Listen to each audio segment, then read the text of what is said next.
Entonces, vamos a empezar.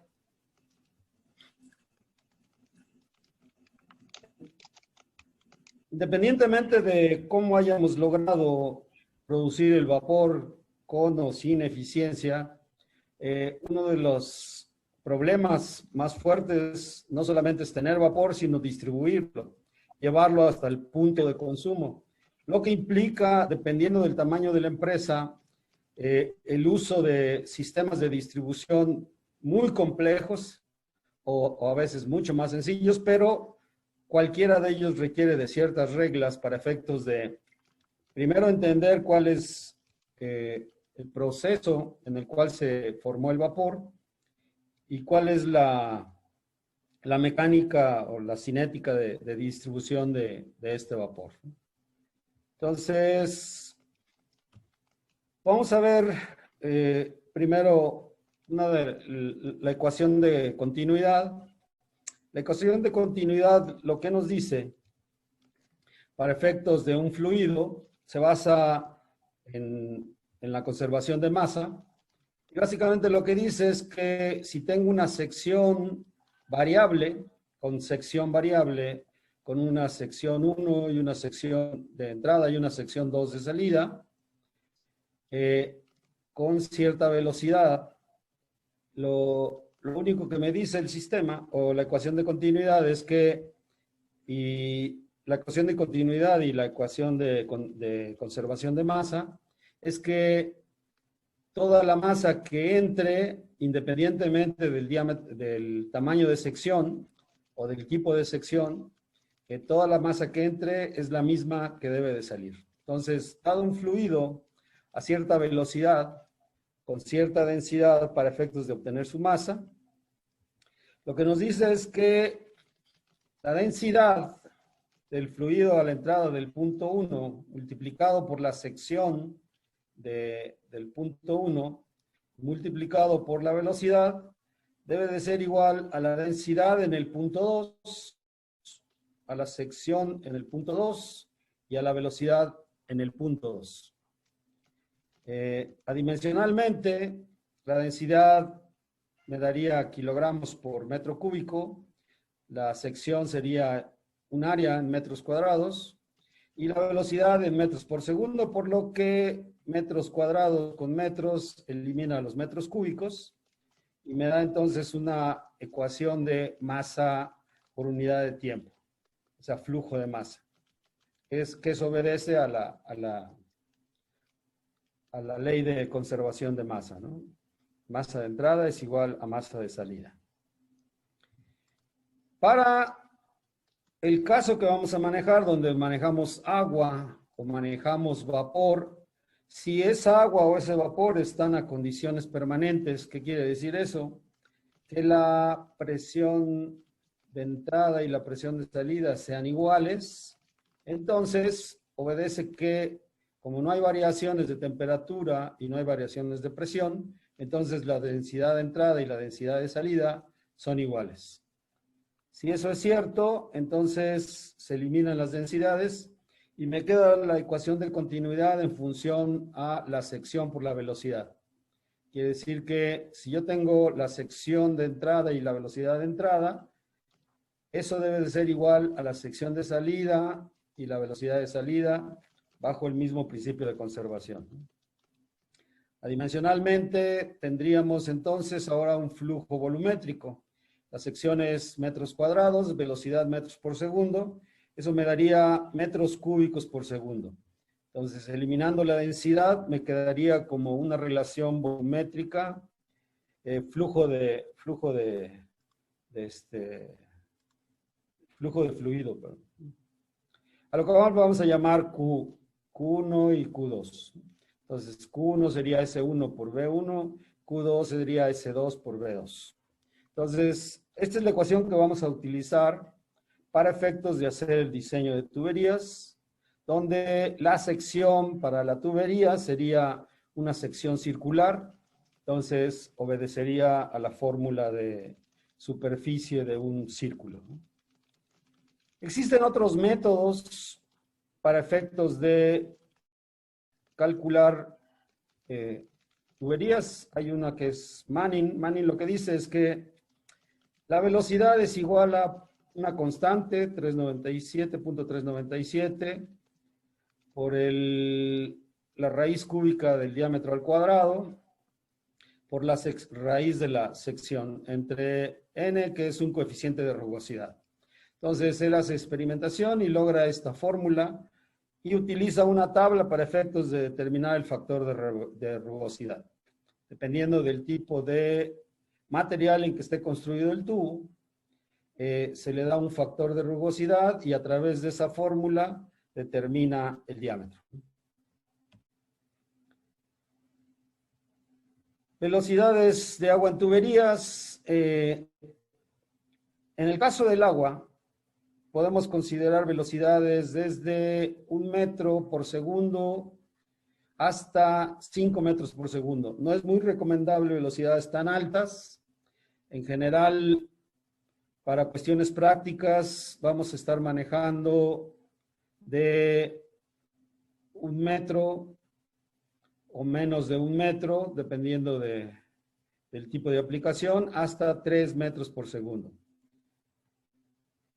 Para materiales donde su factor de rugosidad es muy bajo, como el PVC, por ejemplo, se recomiendan hasta 5 metros por segundo, que pudiera ser factible con pérdidas de presión relativamente bajas.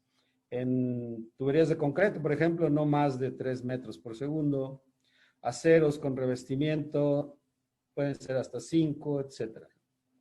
Estas son referencias que se dan para efectos de calcular el diámetro en función a las velocidades, porque dependemos básicamente de la velocidad. La fórmula de Brice es muy sencillo. Él dice que el diámetro interior del tubo está dado simplemente por 1.2 entre la raíz del flujo. Entonces, el problema de esto es que no considera la velocidad, entonces, o considera una velocidad constante, y de esa manera puedo tener una aproximación que no es la más adecuada. Otro punto importante cuando diseñamos tuberías es calcular cuánto cae la presión de entrada con respecto al punto de suministro. Darcy lo que hace algunos experimentos a través de columnas de presión, determina la presión que está a la entrada y la presión a la salida a lo largo de una longitud L, desde un punto 1 hasta el punto 2. Con una velocidad. Y lo que dice es que el factor de fricción depende de 4 veces el factor de fricción por la longitud, por la velocidad al cuadrado, entre 2 veces el valor de la gravedad por el diámetro. Entonces, a través de una tabla, él determina algunos valores de coeficientes de fricción, coeficientes de rugosidad, etc. Entonces, mediante tablas y fórmulas, pueden calcularlo, ¿no? En general, no lo vamos a hacer a través de este elemento, pero sí vamos a considerar en su momento la caída de presión. Bien, entonces, vamos a calcular cómo se calcula, en este caso, una tubería, considerando que es agua en este momento, ¿no? Entonces, tengo un problema. Quiero calcular el diámetro de una tubería para suministrar 150 metros cúbicos de agua. Me piden que calcule el diámetro de succión y el diámetro de descarga de la bomba. Entonces, aplico la ecuación de continuidad. Dijimos que por la ecuación de continuidad, el gasto es igual a la multiplicación por la sección correspondiente a la velocidad del fluido. Donde la sección, como es una sección circular, yo sé que el área de esta sección circular es pi por radio al cuadrado. Si lo quiero tener en relación al diámetro al cuadrado, entonces yo sé que el radio es la mitad del diámetro. Entonces aquí aparecería el diámetro entre 2 al cuadrado y eso me da el diámetro al cuadrado entre pi entre 4, si lo quiero por diámetro. Pi entre 4 es una constante, por lo tanto, la ecuación se simplifica como 0.785, que es el producto de pi entre 4, y eso multiplicado por el diámetro. Sustituyendo en la ecuación de continuidad la sección, entonces me queda que el flujo volumétrico es igual a 0.785 por el diámetro al cuadrado por la velocidad, lo que de alguna manera es una ecuación relativamente sencilla. Solo necesito tener el diámetro y la velocidad, o tener el flujo volumétrico para poder despejar ya sea el diámetro, si lo tengo, o despejar la velocidad. En nuestro caso, lo que estamos calculando es el diámetro de la tubería, por lo tanto despejamos el diámetro y me queda la ecuación de continuidad a través de esta fórmula. El diámetro es igual a la raíz del cociente entre el flujo volumétrico y la velocidad, por lo que si tengo el flujo en metros cúbicos por hora o metros cúbicos por segundo, la velocidad debe de ser correspondiente. Si el flujo lo tengo en metros cúbicos por hora, la velocidad también debería de tenerla en metros por segundo para que sea consistente, y si no, hago los cambios correspondientes. Y eso me va a dar el diámetro en metros. ¿Sí? Bien, teniendo esos datos, considerando para el agua 3 metros por segundo, 3 metros por segundo los voy a pasar a metros por hora, que serían 10.800 metros por hora. ¿Qué es lo que hago? Multiplico 3 metros por 3.600 segundos que tiene una hora, y eso me va a dar este valor que es relativamente constante si mantengo 3 metros por segundo. Entonces divido 150 metros cúbicos por hora entre 0.785 multiplicado a 10.800 y obtengo la raíz, y eso me da el resultado en metros. Para poder manejar estos 150 metros cúbicos por hora, requiero de una sección que tenga 13.3 centímetros. Si lo divido en 0.0254, que es la relación de pulgadas a metros, entonces me dice que este diámetro sería en pulgadas igual a 5.23 pulgadas de diámetro. Como no existe un tubo que tenga 5.23, entonces me tengo que ir al diámetro existente siguiente, ¿no? Iría entonces a 6 pulgadas. Obviamente en 6 pulgadas la velocidad va a ser menor a 3 metros, ya que la sección es mayor. Entonces quiero calcular la velocidad, despejo aquí nuevamente la velocidad con el flujo y el diámetro y obtengo la velocidad correspondiente a 6 pulgadas. Para la succión de la bomba para efectos de evitar problemas de cavitación, la recomendación es no rebasar 1 metro por segundo en la succión de la tubería. O sea, a pesar de ser el mismo flujo, cambio la velocidad, entonces tengo los mismos 150 metros cúbicos, pero ahora con una velocidad de 3.600 segundos, que sería 1 metro por segundo, o 3.600 metros por hora, ¿no? Eso me da 0.23 metros dividido a 0.254. Me dice que el diámetro va a ser de 9 pulgadas, y entonces me voy al diámetro siguiente y serían 10 pulgadas. Entonces, con esta ecuación tengo ahora ya la relación de velocidad, o la relación de diámetro con respecto a la descarga, que siempre va a ser de menor diámetro, a la succión de una bomba centrífuga. Entonces, como ven, el cálculo es relativamente sencillo con esas consideraciones. Para hacer la caída de residuos, lo que tengo que hacer es irme a tablas de caída de presión en base al flujo. El flujo que tenemos son 150 metros cúbicos por hora. Aquí aparece en segundos.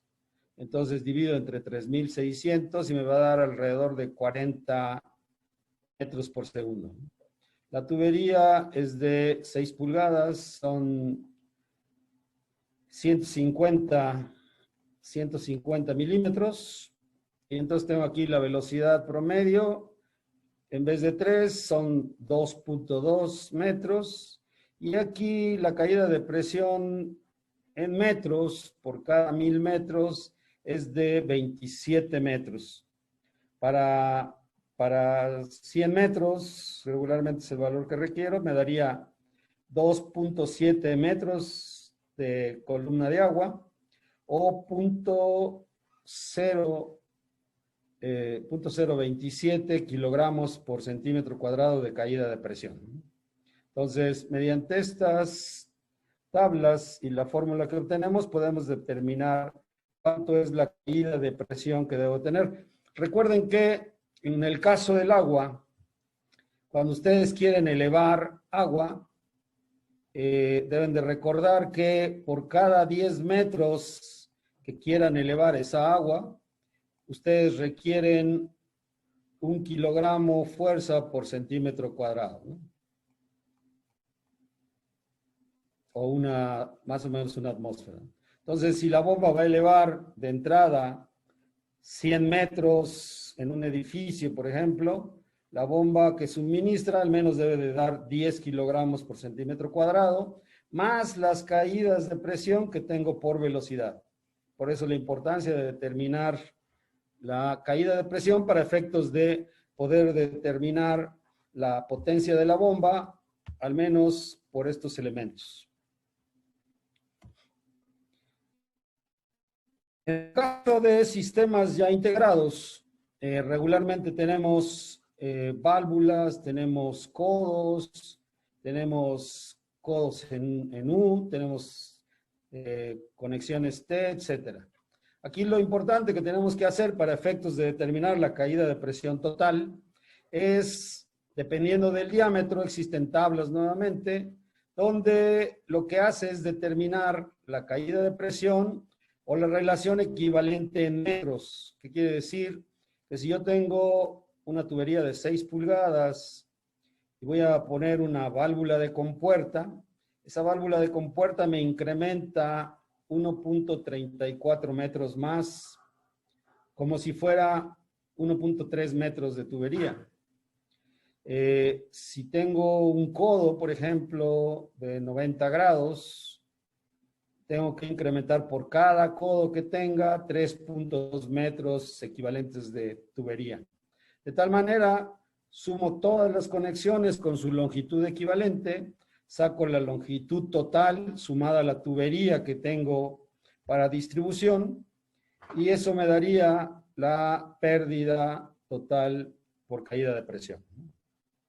Entonces es importante contar con todas estas tablas para efectos de ir armando el diseño de la tubería y que nuestro sistema funcione adecuadamente. Porque si lo llegamos a hacer con tubos de menor diámetro, las caídas de presión son tan altas que la potencia de la bomba puede no ser suficiente. O en caso contrario, puede ser el diámetro muy grande, las caídas de presión son bajas, la bomba va a trabajar adecuadamente, pero el costo de la instalación se eleva mucho. Entonces, de ahí la importancia de seleccionar el diámetro adecuado y no poner ni menos diámetro ni más diámetro por cuestiones de costo y rentabilidad. Bien. Para el caso de vapor, tenemos ya un sistema de distribución o calculamos, después vamos a ver cómo calculamos tuberías de vapor, pero ya teniendo el sistema calculado y trabajando, uno de los problemas más fuertes que existe en sistemas de distribución de vapor es la presencia de condensado. Ustedes tienen tuberías frías en inicio cuando arrancan. Cuando el vapor empieza a transportarse a lo largo de las tuberías, empieza a transferir calor, pierde su calor latente y se convierte en condensado. Este condensado puede viajar a velocidades muy altas de tal manera que se comporte como un ariete. La masa que se va a acumular de agua puede ser tan fuerte que puede destruir las tuberías. ¿Por qué no pasa en una tubería de agua normal? Porque en una tubería de agua las velocidades normales que vamos a manejar dijimos que son de 2 a 5 metros máximo por segundo. En cambio, cuando manejamos vapor, por ser un gas, las velocidades que manejamos van desde 20 o 30 metros por segundo hasta 50 metros por segundo, lo que implica que las velocidades a las que viaja el vapor son 10 veces mayores a las que viaja el vapor. Entonces, tener mucho cuidado en la formación de condensado de los arranques o en la operación normal. Aún ya calientes las tuberías, el aislamiento que nosotros podemos poner, lo más que va a eliminar de calor es el 80% del calor que perderíamos si la tuviéramos desnuda, ¿no? O sin aislamiento. Por lo que, a pesar de que esté aislada la tubería, vamos a tener todavía un 20% de pérdidas en el mejor de los casos. Y debemos de considerar que ese líquido debe de eliminarse de la manera más rápida posible. Nuevamente, existen ya algunas tablas para efectos de determinar cuántos kilogramos por hora se forman en un tubo sin aislamiento. Entonces voy a considerar, o quiero saber, cuánto condensado se forma a lo largo de 30 metros de tubería durante el arranque. Entonces, supongamos que tengo 6 pulgadas. Entonces, la presión de vapor, vamos a suponer que son 100 libras. Y tengo alrededor de 29.7 kilogramos por hora de condensado formado a lo largo de esos 30 metros. Presión, diámetro. Bien, esto es por metro. Entonces esto tendría que multiplicarlo por 30 para efectos de determinar la cantidad de condensado producido a lo largo de los 30 metros. Esto es en el caso de que la tubería esté sin aislamiento. Si la tubería está aislada, se reduce, si ven, 6 pulgadas, 100 libras, se reduce de 30 a la mitad más o menos. O sea, como ven, a pesar de estar aislado, de todos modos tenemos formación de condensado, por lo que es importante calcular este condensado que se forma para irlo eliminando a lo largo de cierta distancia. Voy a considerar que tengo una temperatura ambiente de 22 grados y que la tubería aislada me da un 80% de eficiencia en el aislamiento, o sea, el 20% lo voy a perder. ¿Qué es lo que pasa con ese condensado? Una de las cosas que me va a provocar es deformaciones, primero deformaciones por el calentamiento de la tubería, o en los cambios de dirección me va a provocar vibración y ruido. Es muy común en los arranques escuchar el crecimiento de la tubería. Si no tiene juntas deslizantes, puede deformarse y romper inclusive soportes, o mucho ruido y vibración por los golpes producidos por el condensado que se forma. ¿Qué es lo que pasa si yo tengo el vapor viajando a 30 metros por segundo? El agua que se empieza a formar empieza a acumularse y empieza a arrastrarlo el vapor a la velocidad a la que se va formando. Cada vez tengo más condensado hasta que se forma un frente lleno de agua que se comporta como si fuera un martillo o un ariete, que es lo que se llama, hasta llegar a destruir la tubería. Entonces, el no eliminarlo puede provocar la destrucción de la tubería o del sistema de transporte. Y ahí la importancia de eliminar lo más rápido que se pueda ese condensado.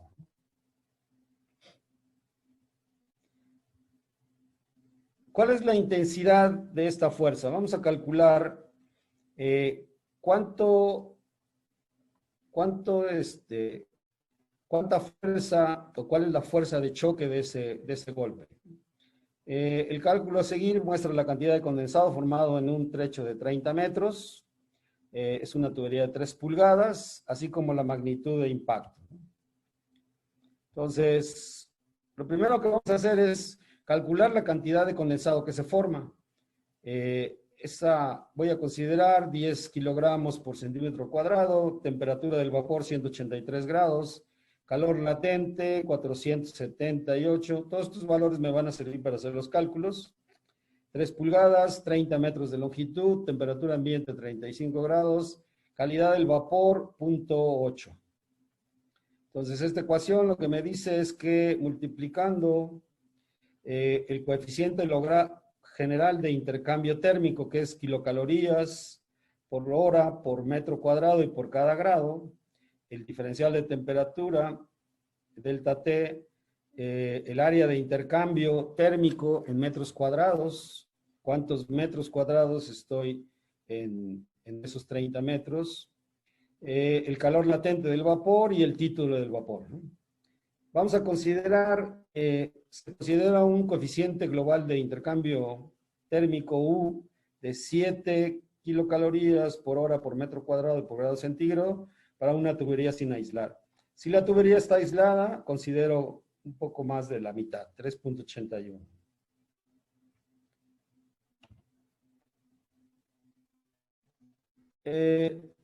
Voy a determinar el área. El área básicamente se determina, sabemos que es el radio o el radio por el diámetro multiplicado por la longitud, ¿no? Ese sería el área. Entonces, el área media correspondería al área externa más el área interna del tubo, donde el radio externo, este sería para 3 pulgadas y este es el radio interno para 3 pulgadas. Entonces, determino el área externa, que son 8.3 metros, y el área interna, 7.4 metros cuadrados. El área media sería esta relación de área externa con menos área interna entre el logaritmo de los radios. Y eso me daría 7,72 metros. Si ven, la relación media está justamente en el medio de esto. O sea que puedo hacer una aproximación teniendo las dos áreas del tubo externo y del tubo interno. Calculo la cantidad de condensado aplicando este valor de 7,72 en la fórmula anterior, ¿no? Entonces sería 7 por 7.72 entre temperatura inicial menos temperatura final, entre la entalpía por la calidad del vapor. Y eso lo que me dice es que tengo 22.34 kilos por hora de vapor. Entonces, de esa manera determino cuánto se está formando de condensado o 0.252 metros cúbicos por hora. ¿Cómo calculo la intensidad de la fuerza? Bueno, sabemos por ley de Newton que fuerza es igual a masa por aceleración o al cambio de velocidad. Entonces, si fuerza es masa por velocidad 2 más velocidad 1, y sabemos que la masa depende de la densidad por el área, por la velocidad, por ecuación de continuidad. Entonces, sustituyo la masa en esta relación, y si la velocidad final es 0, porque va a ser un choque donde detengo toda la fuerza debido a ese choque, pues B2 es igual a 0, y me queda que la fuerza es la densidad por el área por la velocidad al cuadrado. Entonces, para el condensado, tenemos que la densidad del agua a esa presión y temperatura es 886 kilogramos por cada metro cúbico. Entonces, aplico la masa por el área, que ya conozco, y la velocidad. 20 metros, considerando 20 metros solamente de velocidad, ¿no? Que sería más baja que el vapor.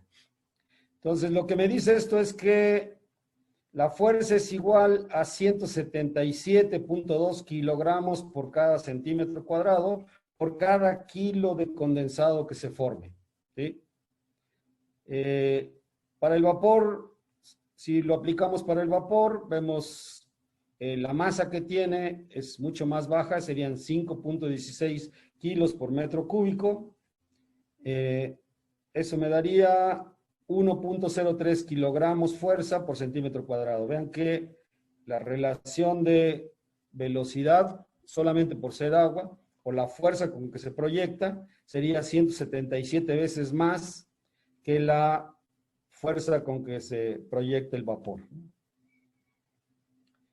Esto significa que hay un émbolo hidráulico que choca con alguno de los componentes con una fuerza de impacto igual a 3.840 kilos fuerza. Estamos aplicando, debido a esa pequeña cantidad de condensado de 30 kilos, una fuerza de casi 4 toneladas que destruiría cualquier elemento que tengan ustedes. Si hay un cambio de dirección, esta fuerza puede destruir una tubería sin problemas. Como dijimos, son 172 veces mayor que la fuerza de vapor saturado a la misma temperatura. Estas son algunas fotografías de casos reales de algunos elementos que se encuentran en la línea de vapor destruidas justamente por el golpe de Arriete. Como ven, la fuerza de impacto puede destruir sin ningún problema tuberías de acero y conexiones. Aquí vemos una válvula, un check de una válvula de retención, también destruida totalmente. Vemos aquí una tubería totalmente expuesta debido a un golpe de ariete.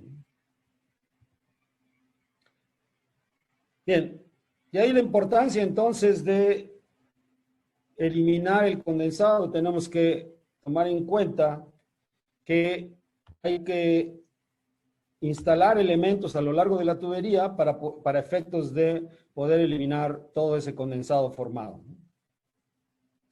Lo que tenemos que saber en el caso del vapor es que el volumen específico del vapor, los metros cúbicos, que era algo que ya vimos cuando vimos los diagramas de Molière, va incrementándose notablemente en la medida que disminuye la presión. Cuando aumenta la presión, disminuye el volumen específico, ¿no? Habíamos dicho que para presión absoluta de 0, que es presión atmosférica, un kilo de vapor ocupa un volumen de 1.7 metros cúbicos de vapor. Si voy a 7 kilos, dijimos que el volumen andaba por 0.25 metros cúbicos por cada kilo de vapor, y así se va asintótico. O sea, ya posteriormente, aunque aumente mucho la presión, el volumen específico ya no baja relativamente. O sea, si ven, la pérdida de volumen regularmente se va entre 1 o presión atmosférica hasta 7, 8 kilos de presión. Por eso es que, como después de esto ya no hay tanta variación en el volumen específico, entonces se diseñan las calderas o los equipos arriba regularmente de 100 libras para efectos de que el transporte del vapor se haga con un volumen específico relativamente bajo. Tratar de diseñar tuberías para transportar vapor a baja presión implicaría diámetros muy grandes, como vamos a ver, ¿no?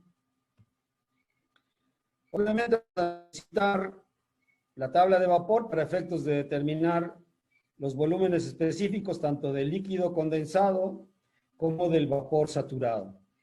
Entonces, si ven, el volumen específico no crece tanto en el agua, empieza desde 1 litro hasta, si llego a 200 grados, aumenta un 15% el volumen del agua.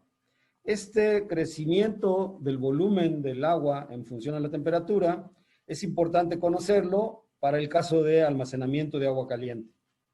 Si consideramos, si el tanque de agua caliente lo calentamos a válvula cerrada y no tiene área de expansión, Entonces, este 15% que incrementa si lo subo de 0 a 80 grados, por ejemplo, un 4%, 5%, ese aumento de volumen puede destruir un tanque, ya que los tanques no tienen la flexibilidad como para absorber una dilatación de un 4, 5, 10%.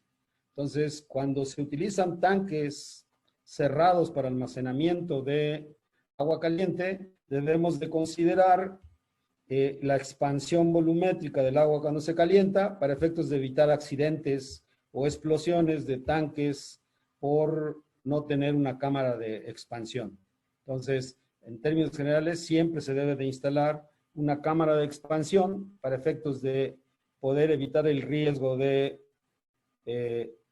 estallamiento del tanque por dilatación de agua caliente. En el caso del volumen específico por vapor, como dijimos, en la medida de que aumenta la presión, disminuye notablemente el volumen específico. Desde 1.67 metros cúbicos a presión atmosférica hasta 0.13, 0.25 a 100 libras más o menos, 0.05 metros cúbicos o 50 litros por cada kilo de vapor. Las entalpías ya conocemos, la de líquido saturado, que es calor sensible. La entalpía de vaporización, que es el calor que necesita para evaporar un kilo de vapor. Si vemos, como dijimos, en la medida de que aumenta la presión, la entalpía o el calor latente es menor. Como dijimos, a mayor presión, efectivamente tengo mayor temperatura, pero tengo mayor cantidad de calor disponible. Entonces, para efectos de calentamiento, regularmente calentamos, si así lo permite el proceso, casi siempre entre 2 kilos y 5 kilos máximo. De tal manera que yo tengo más de 500 kilocalorías disponibles por cada kilo de vapor que se condense. Y la cantidad de calor que se queda en el condensado cada vez es menor. Entonces, por eso la importancia de usar vapor de alta presión para transporte y vapor de baja presión para transferencia térmica, por las ventajas que tiene la entalpía. Y finalmente la entalpía total, que sería la suma del calor latente más calor sensible. Entonces vamos a estar usando esta tabla continuamente, voy a hacer referencia a ella, pero en su caso es importante que cuando hagan cálculos de tuberías de vapor tengan siempre una tabla de vapor o tengan alguna aplicación donde les dé tablas de vapor, ¿no? En mi caso yo uso normalmente una aplicación que si quieren apuntarla para efectos de que ustedes usen.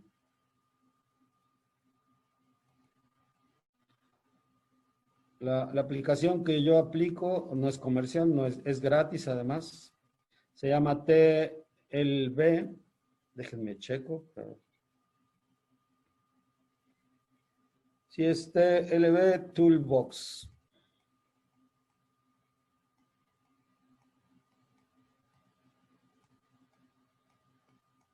Búsquenla en su teléfono inteligente, bajen la aplicación, la app, y ahí pueden encontrar tablas de vapor, cálculos de tuberías para vapor, cálculos de condensados, cálculos para agua, cálculos para aire.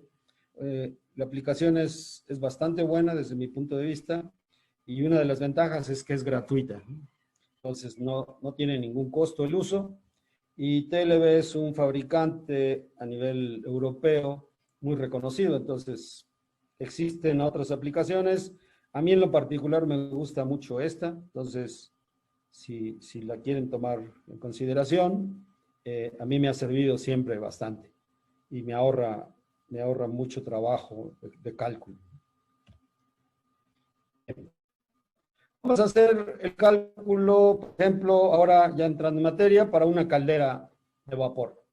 Entonces, supongan que ustedes tienen una caldera de 600 caballos que trabaja a 7 kilogramos por centímetro cuadrado.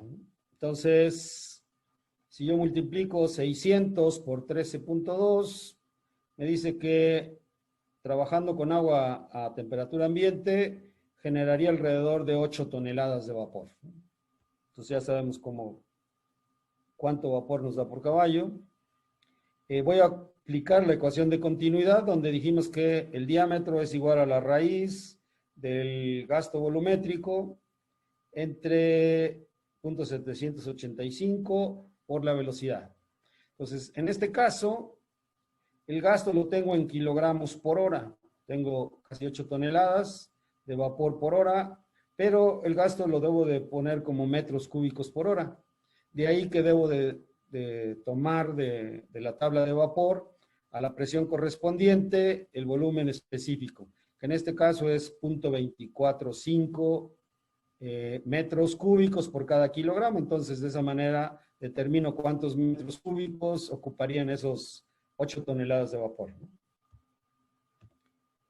Entonces, de tablas, multiplico 7.920 por 0.25 y lo que me dice que esta cantidad de vapor en toneladas me daría alrededor de 1.980 metros cúbicos por hora.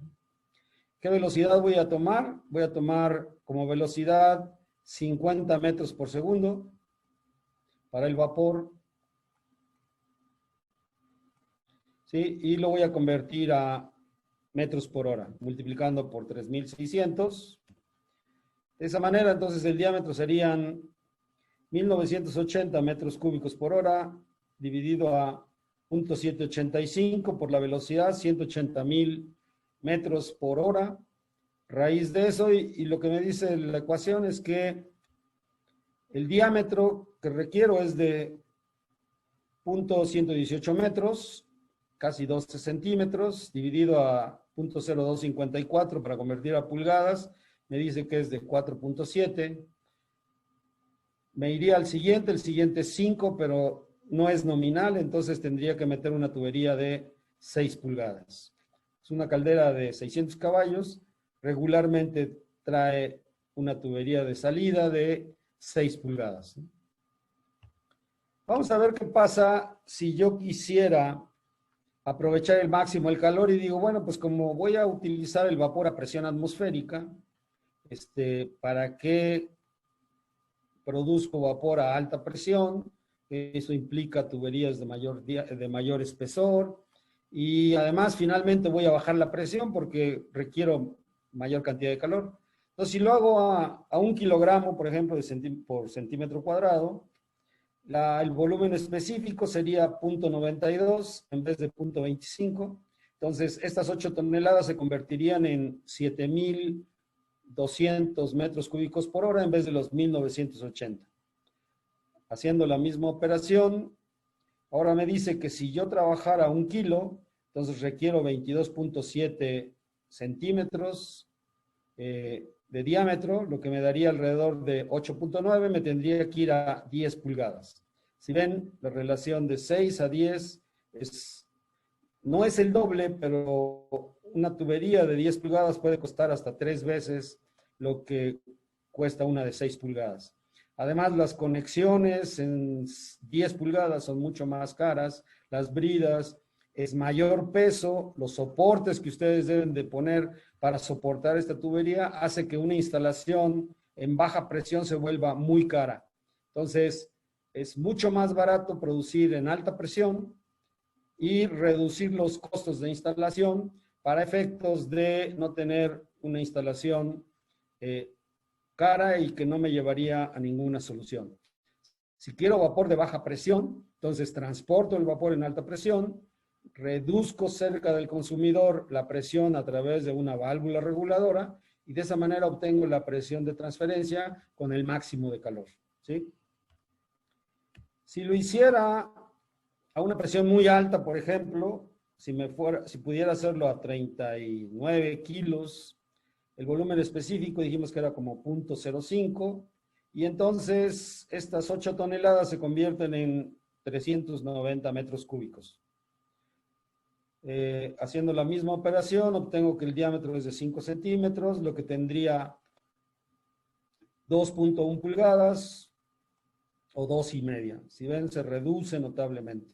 Obviamente, producir ya vapor a 40 kilos y transportarlo requiere ya de sistemas de alta presión. Las tuberías deben ser cédula 80.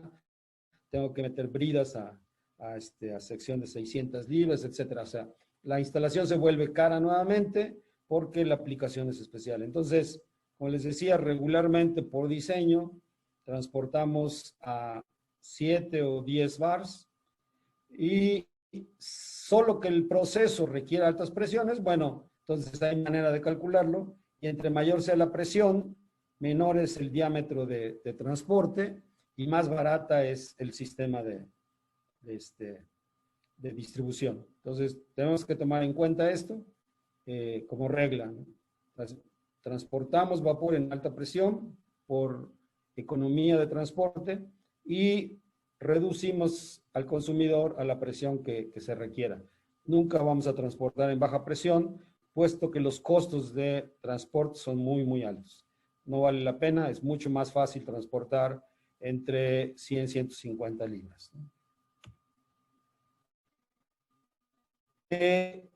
Esto lo podemos sacar si no queremos hacer las ecuaciones correspondientes. Bueno, también hay tablas, ¿no?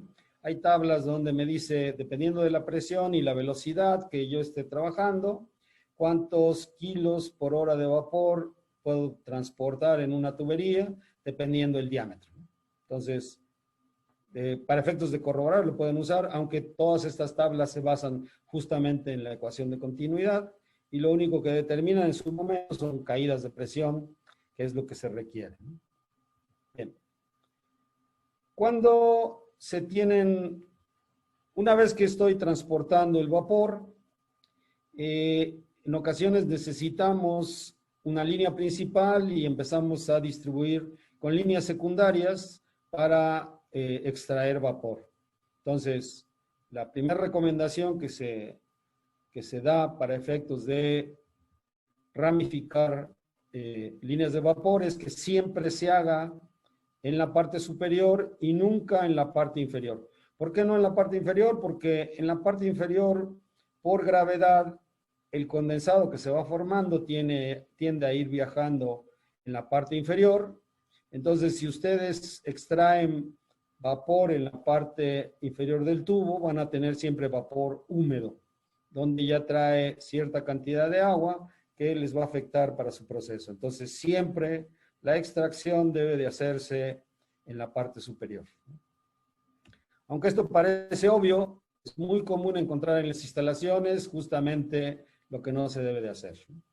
Entonces, ustedes traen la línea principal de vapor y la extracción por la parte inferior. Aquí una línea principal y aquí una línea para reducción de vapor. Un sistema de reducción con un check. Aquí vamos a ver por qué se instala en esta manera para no tener pozos de agua almacenados que puedan provocar un golpe de ariete, ¿no? Su bypass, en caso de que no funcione, que este bypass en particular pocas veces funciona adecuadamente, ¿no? Vamos a ver ahora en los sistemas reductores de presión. Entonces yo sé que tengo que usar vapor para transporte en alta presión y cuando llego al consumidor tengo que reducir la presión. Entonces voy a considerar un sistema de regulación. Requiero manejar 4 toneladas de vapor a 7 kilogramos nuevamente y reducir para el consumidor a 3 kilogramos. Tengo que calcular el diámetro de la tubería antes y después de la válvula reductora. Pues nuevamente usamos nuestra ecuación de continuidad, multiplico por el volumen específico, que a 7 kilos ya sabemos que es 0.25, y entonces lo que me dice es que 4 toneladas ocupan un volumen de 1000 metros cúbicos por hora. Aplico a 50 metros por segundo, y lo que me dice es que la tubería antes del regulador debe de ser de 0.8 dividido a 0.0254 me da 3.3, entonces me voy a 4 pulgadas. Entonces, en esta sección tengo que tener 4 pulgadas de diámetro. La pregunta regularmente es, ¿y después de la reguladora? La reguladora obviamente va a ser de 4 pulgadas. Como la reguladora tiene entrada de 4 pulgadas y salida de 4 pulgadas, lo más común de encontrar en las instalaciones es que el diámetro de salida también aparece como 4 pulgadas. Y esto es un error bien común. Se los digo porque de 10 instalaciones que yo superviso, 7 por lo menos tienen ese error. ¿Por qué? Porque nadie calcula o no se dan cuenta de que el vapor se expande en la medida de que baja la presión. Se olvidan de ese pequeño detalle y entonces, como dicen, es que la válvula es de 4 pulgadas de entrada y de salida. Si yo debiera de meter más grande el tubo de salida, pues la válvula debería de venir en mayor diámetro. Y eso no lo hace el fabricante, porque el fabricante construye para distintas aplicaciones. O sea, él no sabe cuál es la presión de entrada y cuál es la presión de salida.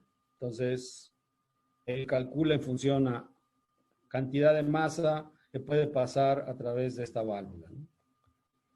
Entonces, para la salida, considero entonces que tengo 3 kilos de vapor, su volumen específico se incrementa a 0.47 de tablas, y estos 1000 metros cúbicos se convierten en 1800 metros cúbicos cuando reduzco la presión.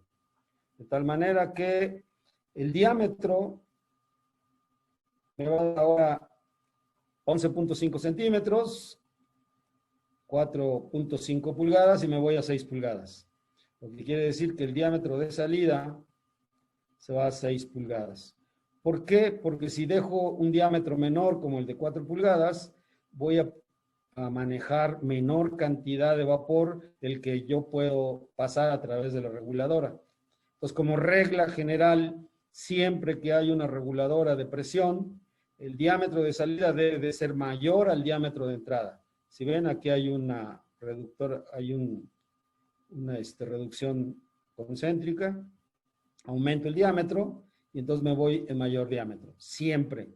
Entonces, vean sus instalaciones y chequen que este error no lo estén cometiendo. Si ven mismo diámetro de entrada, mismo diámetro de salida, hay un error y están perdiendo capacidad de tuberías, porque lo que puede manejar en una de 4 pulgadas, la alta presión no es lo mismo que manejar 4 pulgadas en baja presión. Entonces, van a reducir su capacidad de distribución.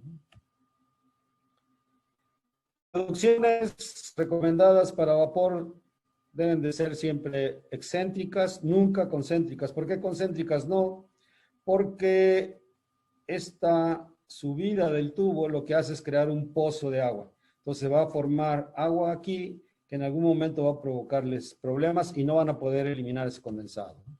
Entonces, tuberías siempre excéntricas, con la parte más baja en la parte, con la parte plana en la parte inferior, para efectos de que el condensado pase hacia la siguiente sección y puedan eliminar ese condensado en cualquier punto.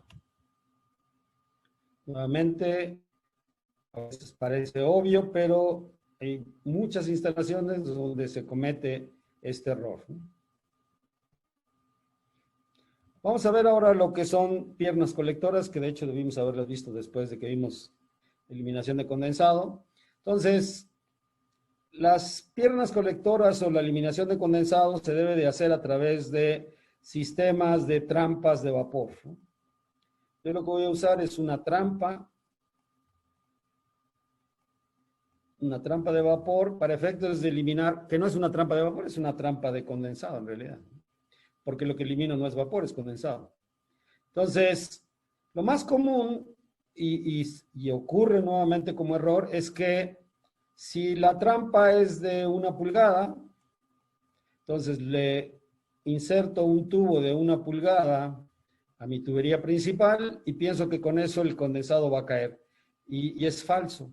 El condensado viene a tan alta velocidad que pasa de largo y no cae todo el condensado aquí. Es como si un auto fuera a alta velocidad y en la carretera encontrara un orificio o un hueco de 1 pulgada, entonces las llantas ni se enteran que hay un orificio, ustedes tampoco se enteran, pasa sin ningún problema. ¿Cómo se debe de instalar una trampa? Perdón, una pierna colectora debería de ser al menos del mismo diámetro del tubo principal para efectos de que realmente generen un pozo de caída. Por la velocidad que trae el condensado, si el orificio es muy grande, entonces podemos garantizar que todo el condensado caiga en esta pierna colectora.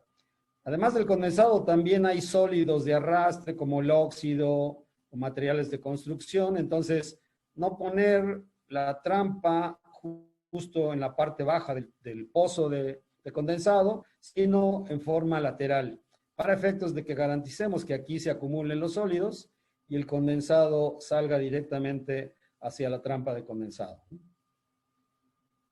En la parte baja podemos instalar una tubería para eliminar esos sólidos que se acumulen aquí.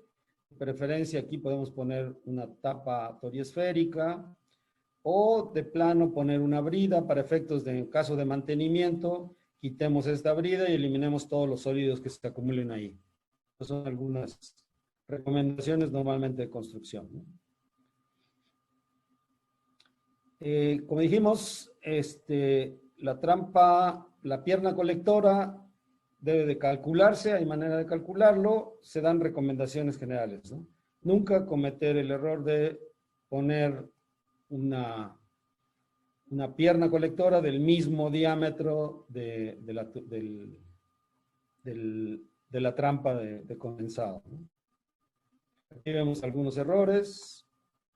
Aquí hay una pierna de colección con una válvula y de este lado sale, a pesar de que sale lateral hacia la trampa, obviamente aquí no va a llegar todo el condensado. Aquí está bien la pierna colectora, pero estamos extrayendo los sólidos y vamos a tapar o bloquear la trampa termodinámica.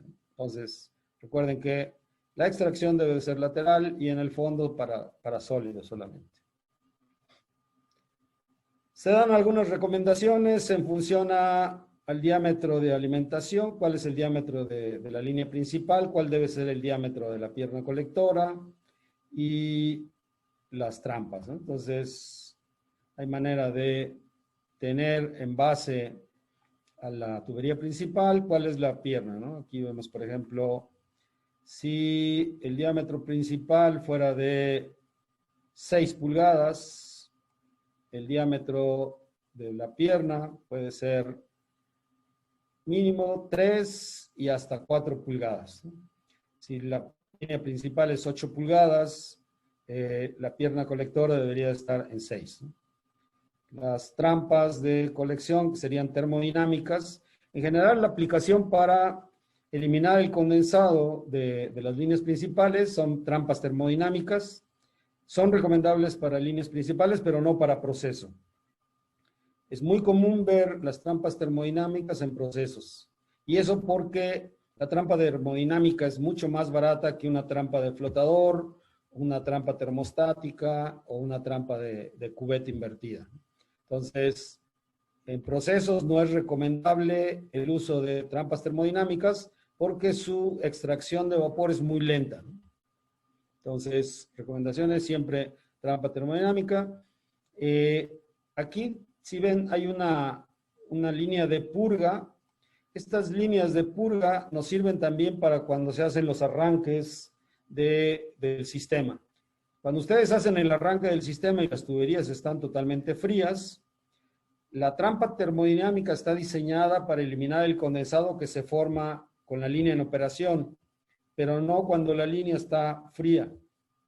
Cuando la línea está fría, la cantidad de condensado que se forma es más del doble o 3 veces lo que se formaría en línea de operación, por lo que el arranque se debe de hacer con esta válvula abierta para efectos de que todo el condensado que venga, caiga aquí, se elimine de inmediato por una línea totalmente abierta y aquí se vaya el drenaje, hasta que esto haya alcanzado la temperatura de distribución, ya no se forme condensado y aquí empieza a salir vapor.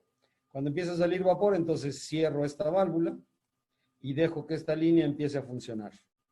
Entonces, a eso se le llama arranques asistidos, o sea, el arranque nunca se debe de hacer con esta válvula cerrada, porque es tanta la cantidad que se forma que no alcanza a descargar la trampa de condensado y entonces van a tener el problema de golpe de ariete. ¿Dónde pongo puntos de drenaje? Para líneas generales de distribución, la recomendación es mínimo a cada 30 metros de longitud recta, de 30 o máximo 50 metros. Entonces, cada 30 o 50 metros yo debo instalar una pierna colectora para ir eliminando el condensado que se forma. Donde más, cambios de dirección, puntos de descenso o puntos de ascenso. Donde tengo cambios de dirección, debo de instalar también piernas colectoras para efectos de eliminar todo el condensado que se forma.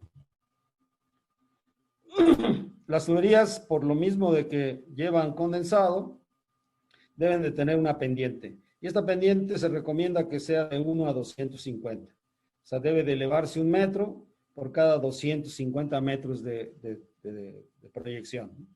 Dijimos cada 30, 50 una pierna colectora y de esa manera diseñar nuestro sistema de distribución de tuberías, ¿no? Algo que no vamos a ver, pero también es importante, es considerar que la tubería, cuando se calienta por el vapor, también incrementa su longitud. Entonces, si no quieren tener problemas por expansión de tubería, deben de tener elementos que absorban esa dilatación, se puede calcular fácilmente. Entonces, cada cambio de dirección deberíamos de tener una sección que absorba la dilatación o instalar algunos elementos como omegas, por ejemplo, para que esta omega absorba la dilatación de la tubería, ¿no?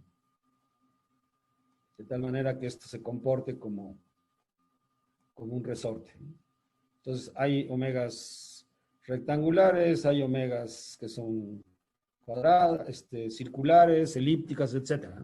Entonces hay algunos que son como mofles, no sé si así se diga en Ecuador, que son sistemas que se mete un tubo dentro del otro para efectos de absorber el crecimiento con juntas de expansión.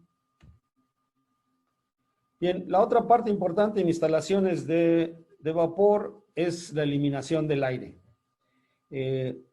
Cuando ustedes hacen el arranque de la tubería está llena de aire, no está llena de vapor. Y ese aire provoca problemas en la transferencia de calor de los sistemas. Entonces, vamos a ver, por ejemplo, yo tengo un sistema que tiene un 20% de aire y un 80% de vapor. Entonces voy a considerar que la presión es de 3 kilos. Entonces la temperatura correspondiente sería 133 grados. La ley de Dalton lo que me dice es que cuando tengo una mezcla de gases, cada gas, la presión que ejerce cada parte del gas o cada porción del gas es la misma que ejerciera si estuviera ocupando todo el volumen, ¿no? ¿Qué quiere decir eso?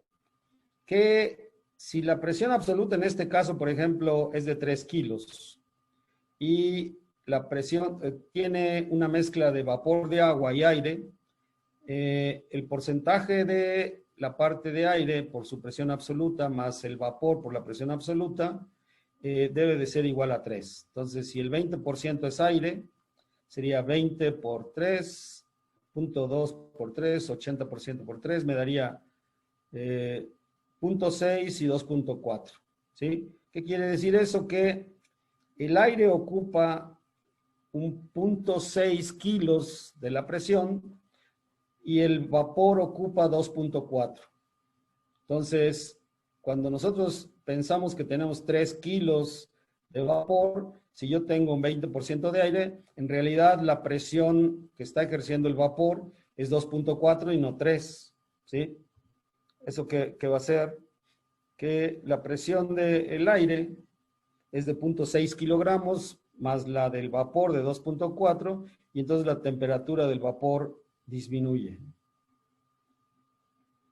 ¿Qué tengo que hacer? Entonces, eliminarlos, ya sea en las líneas principales o en los recipientes donde yo voy a hacer el intercambio. Si no elimino ese aire, voy a tener diferente temperatura a la que me está leyendo el manómetro. O sea, yo puedo leer la presión, pero estoy leyendo la suma de las dos presiones, no solamente la del vapor. Entonces, tengo que meter eliminadores de aire en líneas, a los finales de línea, o en la parte superior de las marmitas o de los equipos de intercambio. En general, un sistema de distribución va a empezar desde la caldera. Tengo una línea principal que la calculo, como ya dijimos. Tengo un cabezal de distribución y sistemas de distribución de alta presión o sistemas de distribución de baja presión. Como decía, esto no debería de estar cerca de la línea de salida de principal, sino debe hacer estas ramificaciones lo más cerca posible al punto de consumo. Separadores de humedad, siempre con sus trampas de eliminación, tanto el cabezal de distribución, eliminadores de aire, ¿no?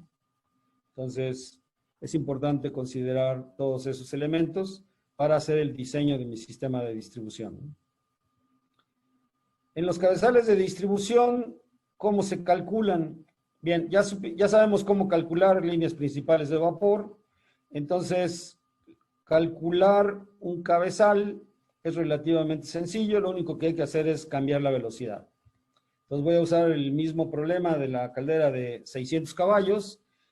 Ya sabía que la línea principal se fue a 6 pulgadas. Entonces, lo que hago ahora es calculo con una velocidad diferente.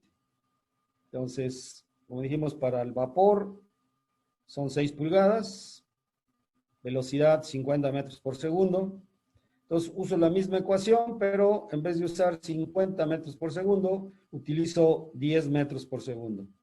Entonces, el cabezal de distribución se va a ir a 12 pulgadas. ¿Cuál es la razón de esto? Que cuando tengo un cabezal de distribución, lo que estoy buscando es que todo el vapor que llega a la línea principal y que traiga arrastre de humedad de la caldera, baje su velocidad en el cabezal de distribución y todas las gotitas de agua tiendan a acumularse en la parte inferior y de tal manera me sirve como separador de humedad.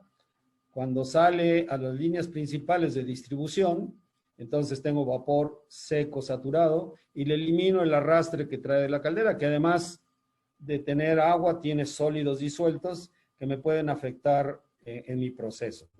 Tengo mi pierna colectora nuevamente, su eliminación de condensado lateral y la línea de purga por arranque asistido.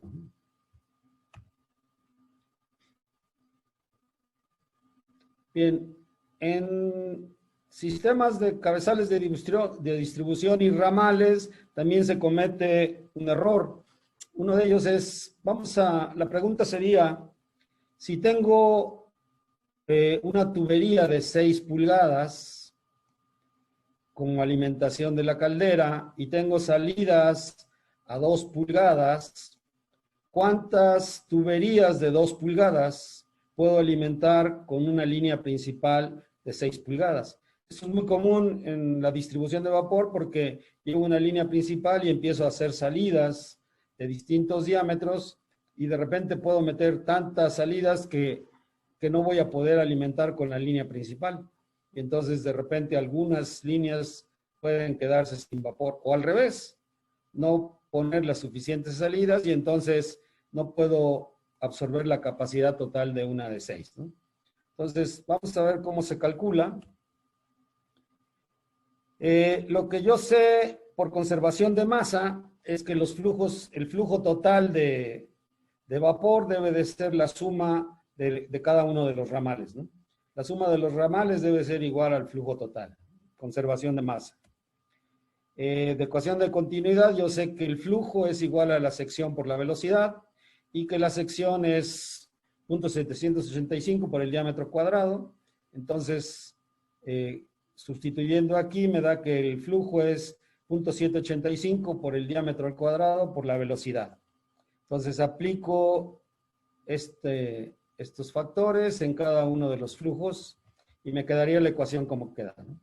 Sería 0.785 por el diámetro total o el diámetro principal al cuadrado por la velocidad total. Y así por cada uno de los diámetros, ¿no? 0.785 por el diámetro del primer ramal al cuadrado por la velocidad 1 del primer ramal y así sucesivamente todos los que tenga. Donde 0.785 y la velocidad, como es vapor y no hay cambio de presión, entonces es flujo permanente, 0.785 y la velocidad se vuelven constantes, entonces elimino estos valores en toda la ecuación y me queda todo en una relación de diámetros. Entonces lo que dice la ecuación finalmente es que el diámetro de la línea principal al cuadrado debe de ser igual a la suma de los diámetros.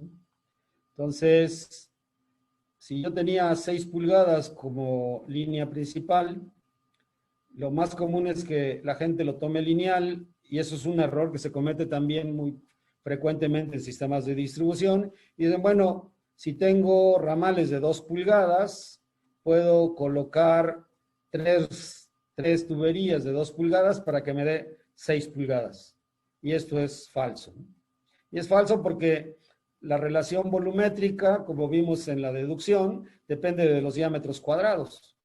Entonces, si tengo 6 pulgadas al cuadrado, me da 36 pulgadas cuadradas. Los ramales son de 2 pulgadas. Entonces, 2 pulgadas al cuadrado serían 4. Entonces, 36 a 4 me da 9 ramales. ¿Qué quiere decir eso? Que si yo tengo una tubería de 6 pulgadas, puedo alimentar 9 tuberías de 2 pulgadas y mantener el flujo en todos y cada uno de los ramales. Entonces, este error es muy común. Chéquenlo en sus sistemas de distribución y acuérdense de eso. La relación de flujo es una relación de los cuadrados de los diámetros y no es lineal.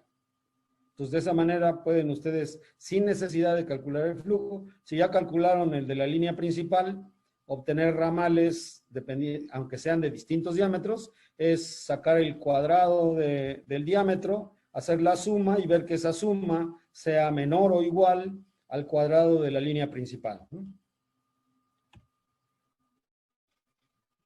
Cabezales de vapor, como dijimos, ya son a velocidades de 10 pulgadas, lo mismo, siempre un manómetro, una válvula de seguridad si lo requieren, calcularlo a razones de 10 metros por segundo, con la separación adecuada. El largo del cabezal depende obviamente de las entradas y salidas que tengan, de tal manera que exista un espacio suficiente para poder maniobrar los manerales de cada válvula sin que se golpee una con respecto a la otra, ¿no? Es una cuestión de operación y mantenimiento. Filtros es otro de los aditamentos que utilizamos en vapor. La función del filtro básicamente es retener todos los sólidos que se hayan desprendido, ya sea por oxidación o por fabricación, y no me afecten tanto a trampas como reguladoras o cualquier elemento donde puedan atorarse y causar problemas en el cierre de algunas válvulas, etc. Entonces, el colocarlas de esta manera con el filtro hacia la parte baja, lo que va a hacer es provocar aquí que se acumule el condensado y después lo arrastre. Entonces, debo de evitar esto. Para evitarlo, lo puedo poner hacia arriba, pero no tengo manera de retener los sólidos. Entonces, normalmente lo voy a hacer con la canasta de donde va el filtro hacia 90 grados con respecto a la vertical. Entonces, darles mantenimiento periódico, si no, de nada sirve que están reteniendo los sólidos, sino que llegan a rebasarlo y se vuelve un punto de bloqueo, ¿no? Drenajes de línea de distribución, como dijimos, estos drenajes de preferencia con una sección toriosférica o cónica en la parte inferior, para efectos de que todos los sólidos tiendan a irse, y con una válvula de asistida, no tanto para eliminar los sólidos, sino por hacer los arranques asistidos. La extracción, como dijimos, debe ser siempre lateral. Aquí vemos algunas aplicaciones. Vean que se ha hecho correctamente. Y de ahí, obviamente, esto regresaría a una línea de retorno de condensados. Finales de línea, bajo el mismo concepto también, con su eliminador de aire en el final de línea para eliminar el aire, una trampa termodinámica, ¿sí? Su línea de drenaje asistido. Finales de línea nuevamente. Aquí vemos ya una instalación bien hecha. Otra es separadores de humedad. Como dijimos, sea como sea, la línea, aunque esté aislada, siempre vamos a tener un 20% de las pérdidas de calor. No hay manera de eliminar el 100% de las pérdidas por radiación, porque la temperatura a la que va a estar el tubo expuesto, el aislamiento, siempre va a ser mucho mayor a la temperatura ambiente, entonces siempre van a tener una pérdida que les va a generar condensado. Entonces es importante siempre, en donde sea problemático el condensado que se forme, meter separadores para efectos de eliminar todo el condensado que se vaya formando, ¿no? El principio de funcionamiento está dado en reducir la velocidad, tener un área de choque donde las gotas de condensado que se vayan acumulando, aumenten su gravedad y su peso y se vayan al fondo, ¿no? Y en la parte superior poner los elementos de choque para que si hay arrastre se vaya acumulando en las secciones de donde hay separadores. Eso obedece básicamente a la energía cinética. No voy a meter mucho ahí, no tiene mucho caso. Lo que tenemos que entender es simplemente que el área es una relación directa del diámetro. Entre mayor diámetro tenga en el separador, mayor es el área. Y es una relación inversa con respecto a la velocidad. Si tengo mayor área, tengo menor velocidad con respecto al flujo, ¿no? Lo mismo, la energía cinética va disminuye con respecto a la velocidad al cuadrado. ¿Sí? Entonces, la función es un separador, poner líneas de choque de tal manera que las gotas se vayan acumulando y tiendan a irse hacia la parte más baja. Y ahí ir eliminando todo el condensado a través de una trampa, ¿no? Instalaciones típicas regularmente a la descarga de la caldera. Como les decía, el cabezal funciona como un separador también, entonces es importante el diseño del separador para efectos de evitar arrastre, y más en este caso porque recuerden que esta agua que se encuentra aquí tiene alto contenido de sólidos totales disueltos, ¿no? Líneas principales. Antes de algún intercambiador de calor, tengo un separador con una válvula reguladora o de control de termostática para controlar la temperatura del proceso, su eliminación de condensado y eliminación de condensado del calentador, ¿no? Son algunas instalaciones que es como debería de instalarse. Bien. La otra vez preguntaban con respecto a cálculo del costo del vapor. Ya vimos a través de la eficiencia cómo calcular la cantidad de consumo de combustible en función a a los kilogramos de vapor producido. Entonces, si tenemos el costo, podemos determinar el costo de la tonelada de vapor, ¿no? ¿Cómo lo hago? Bueno, calcular el costo de la tonelada, como habíamos dicho, depende de la diferencia de entalpías, la entalpía total del vapor a la presión a la que yo la produzca, menos la temperatura del agua a la que estoy alimentando, multiplicado por 1000 para sacarlo por 1000 kilos, cuánto cuesta el combustible y cuál es el factor de rendimiento o la eficiencia de la caldera. Todo eso dividido entre el poder calorífico me da el costo de una tonelada de vapor. Voy a considerar una caldera de 8 bars, una eficiencia de 80%, que el agua de alimentación está a 20 grados, costo del combustible, diésel en este caso, 60 centavos de dólar por litro, y el consumo de la caldera sacado con estos datos, acuérdense que el consumo de combustible estaba dado por los BHPs de la caldera, multiplicado por 8.436, entre la eficiencia y el poder calorífico del combustible, ¿no? Entonces de ahí saco estos 181.12 litros por hora. La entalpía total la determino de tablas para 8 bars. La entalpía total son 662 kilocalorías. Y en el caso del agua yo ya sé que la entalpía depende de cada grado. Por cada grado es una kilocaloría. Entonces si está a 20 grados tengo 20 kilocalorías, ¿no? Es algo que ya sabíamos. Entonces la entalpía total serían 662, costo de diésel 0.6, poder calorífico 8.581 y el rendimiento está en función a la eficiencia. El rendimiento sería 1 entre la eficiencia. Entonces, aplico mis valores y obtengo un costo de, solo por combustible, de $56 por tonelada de vapor producida. Obviamente a esto tendría que aumentarle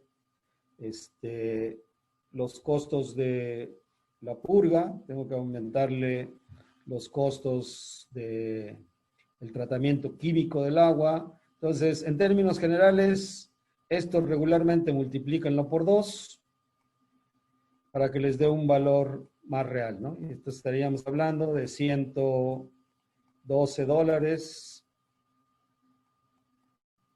por tonelada de vapor producida, ¿no?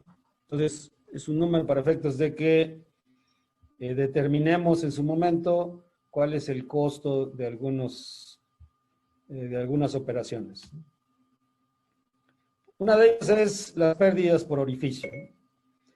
Cuando tengo fugas de vapor por algún orificio, normalmente por alguna tabla puedo determinar, por ejemplo, que si el orificio es de 1/8 y la presión es de 100 libras, la pérdida de vapor sería de 30 kilogramos por hora, ¿no? O sea, un pequeño orificio me daría una pérdida de 30 kilogramos.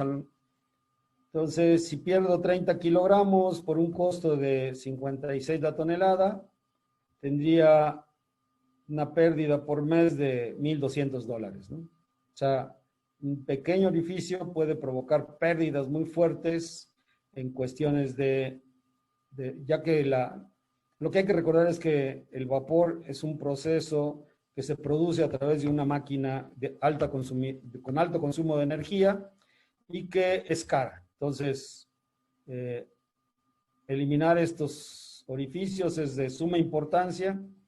Es importante hacer los rondines de seguridad en el mismo proceso, determinar dónde tenemos fugas, si son fugas por trampas, si son fugas por orificios o por ruptura de algún tubo, etc. Y eliminar este tipo de desperdicio. A la final, todo el vapor que veamos es dinero que estamos desperdiciando porque todo ese calor no lo estamos aprovechando. más pérdidas. O sea, es bien común ver vapor por todos lados. El problema no solamente es el orificio, sino que a lo largo del tiempo este orificio tiende a incrementarse. ¿Por qué? Porque tengo un fluido bifásico, donde tengo vapor y condensado. Entonces, condensado a alta velocidad genera una erosión muy fuerte y ese orificio rápidamente se vuelve más grande de lo que uno piensa. Entonces, las pérdidas se vuelven exponenciales y lo que eran $1,000 se vuelven 10,000. Criterios de dimensionamiento, entonces, para el vapor, 30 a 50 metros por segundo, líneas secundarias de baja presión, 20 a 30 metros por segundo, vapor sobrecalentado, si fuera su caso, se usa casi como 50 metros por segundo regularmente como máximo. Caídas de presión no mayores a 1/10 de kilogramo por cada 100 metros de transporte, de tal manera que las caídas no sean tan grandes. Si lo que voy a usar solo es vapor de baja presión, bueno, me puedo dar a lo mejor el lujo de manejar pérdidas de presión hasta un 3% de mi sistema, siempre y cuando pueda manejar tuberías de menor diámetro. Entonces puedo aumentar un poco la presión, disminuir el diámetro, aumentar un poco la caída, pero considerando cuál es la presión que tengo como presión de distribución y que al final el último consumidor no tenga una presión menor a la que requiere por tanta caída de presión. La presión de trabajo es importante considerar la presión en el punto de utilización y no de la caldera, ¿no? La caída de presión a lo largo de todas las tuberías, pérdidas de calor en la tubería y reducción de presión. El otro punto que ya habíamos visto es el vapor revaporizado, lo que llamamos vapor flash. Les recuerdo cómo se calcula. Básicamente hablábamos de cuando obtenemos condensado de alta presión y alta temperatura debido a procesos de alta presión, cuando lo pasamos a las líneas de retorno de condensados, son líneas de baja presión, parte del vapor, parte del condensado a alta temperatura se revaporiza y eso regularmente lo perdemos en el tanque de expansión. Entonces, normalmente es una pérdida fuerte, aun cuando no lo notamos. Entonces, lo vamos a calcular para efectos de que vean la importancia de tener tanques de flasheo y el poder utilizar ese vapor para procesos de baja presión. Entonces, ya sabemos que calcularlo es simplemente la entalpía de calor latente a la presión, a alta presión, menos la entalpía de calor latente a baja presión, entre la entalpía de vaporización a baja presión, ¿no? De tablas es mucho más sencillo, presión de alimentación del condensado, presión a la que vamos a descargar y nos dice cuánto producimos de condensado. Normalmente va entre 13 y 18% de la cantidad del condensado que se revaporiza y el otro ya se queda como vapor a baja temperatura, condensado a baja temperatura y a baja presión, ¿no? Entonces vamos a suponer que ustedes tienen una marmita que está consumiendo 300 kilos por hora de vapor, produce 350 kilos de condensado a 7 kilogramos y a esa temperatura y presión. Entonces hay que calcular el diámetro de la tubería antes de la trampa y la tubería después de la trampa. Entonces, lo que consideramos aquí es que en esta sección vamos a trabajar el condensado como agua. O sea, yo tengo un líquido saturado, el vapor está transfiriendo calor a lo largo del proceso, me está produciendo 350 kilos por hora de condensado, y entonces tengo que diseñar la tubería para poder extraer a la trampa y después eliminarlo a la línea de retorno, que es algo común. Entonces, lo primero, nuevamente de la ecuación de continuidad, determino el flujo volumétrico y la velocidad a la que debe de bajar, recordando que esto es agua, entonces estamos hablando de velocidades bajas, ¿no? Tengo 350 kilogramos por hora, ¿sí? Entonces, si considero que es líquido, voy a considerar su densidad igual a 1. Entonces, son 0.350 metros cúbicos dividido entre 785 y 2 metros por segundo. Sacando raíz, me dice que la tubería sería 0.3 pulgadas, entonces me voy a una tubería de media pulgada de diámetro. Entonces voy en media aquí, llevo a mi trampa, y la pregunta es, ¿de qué tamaño debe de ser la trampa, el diámetro de tubo de salida? El error más común y lo que van a encontrar siempre es diámetro de entrada y diámetro de salida iguales. ¿Por qué? Porque lo que consideran es que si aquí es líquido, después de la trampa va a seguir habiendo líquido, pero por el flasheo que vimos, el 10 a 14% de líquido se convierte en vapor. Entonces, vamos a ver qué pasa con ese vapor que se genera. Entonces, yo sé que de esos 350 kilos se va a formar un 13% como vapor. ¿Qué quiere decir? Que 47 kilos de agua se van a convertir en vapor a presión atmosférica.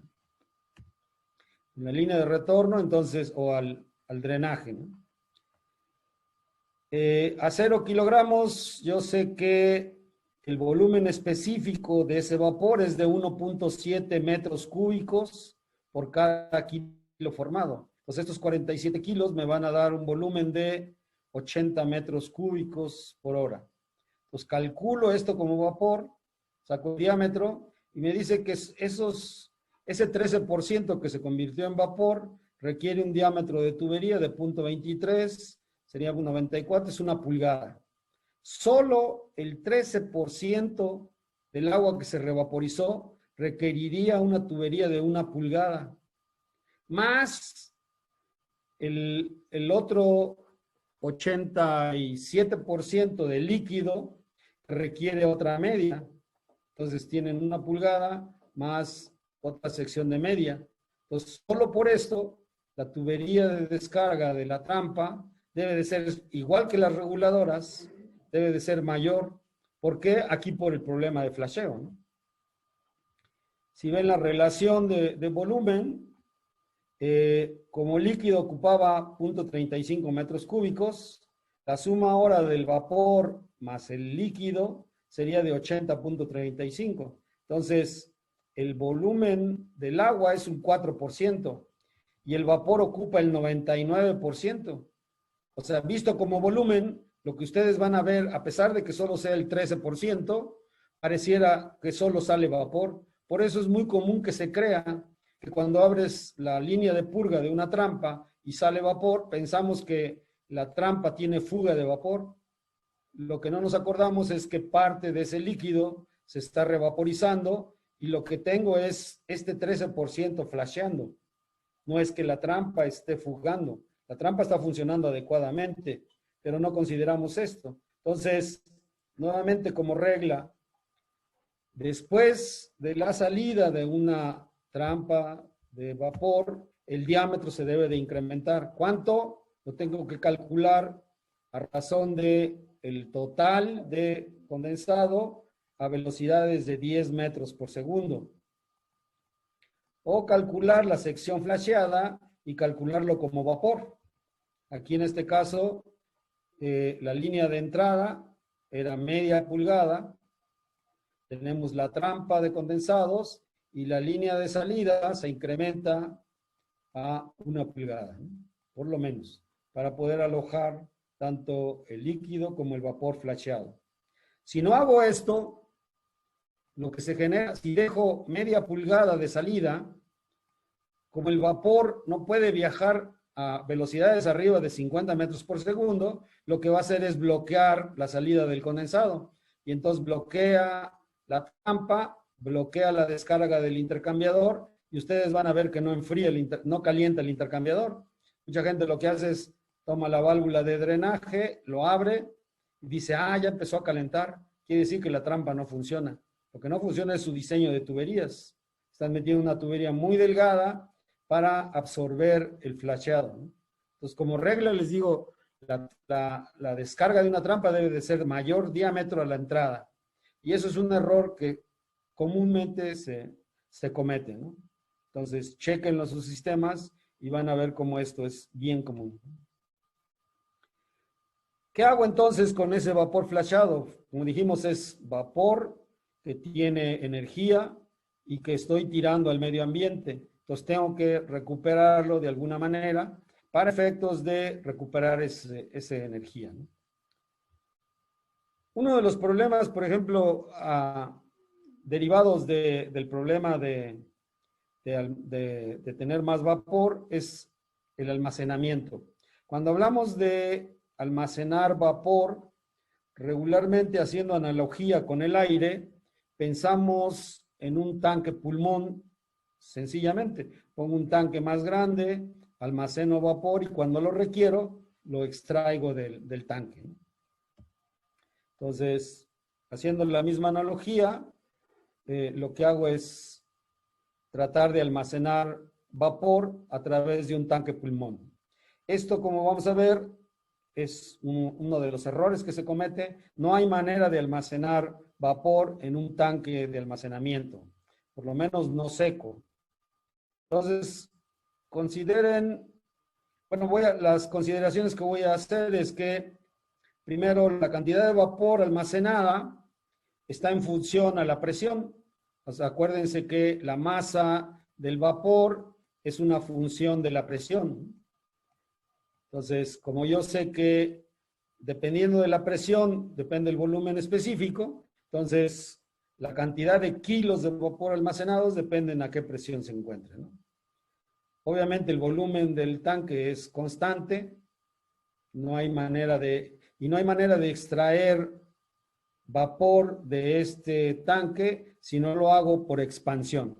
Tengo que reducir la presión para extraer kilogramos de vapor de ese tanque. Si no, no hay manera de hacerlo. Bueno, mi problema es algunos procesos requieren vapor en muy corto tiempo. Este proceso de expansión de perlita requiere de 200 kilos de vapor en 30 segundos a una presión de 5 kilos, ¿no?